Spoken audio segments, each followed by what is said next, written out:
Hello' good evening সকলোকে। আজি লৈ আহিছোঁ, যোৱাকালি ফটো লৈ আহিছিলোঁ যে কাচকলৰ বৰৰ, সেয়াই ভিডিঅ' বনাই আনিছোঁ আজি। এয়া মই আদা নহৰু আৰু পিঁয়াজ দি বনোৱা পেষ্টটো মই কেৰাহীত প্ৰথমতে ভাজি লৈছোঁ আৰু কাচকলটো মই বইল কৰি ৰাখি দিছোঁ। তাতে জিৰা গুড়া, ধনিয়া গুড়া এই সকলোবোৰ মিলাই নিমখো দিছিলোঁ, দি মই ভাজি ল'লোঁ। ভাজি ল'লে খাবলৈ বহুত টেষ্টি হয়, সেইবাবে ভাজি লৈছোঁ।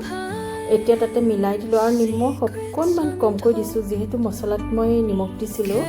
তাতে বেচন দিলোঁ, সানি লৈ এনেধৰণে বৰকেইটা বনাই ল'লোঁ। এয়া এনেধৰণে খাবলৈ খুব ভাল লাগে গৰমত এই বৰৰ টেঙা আঞ্জাখন।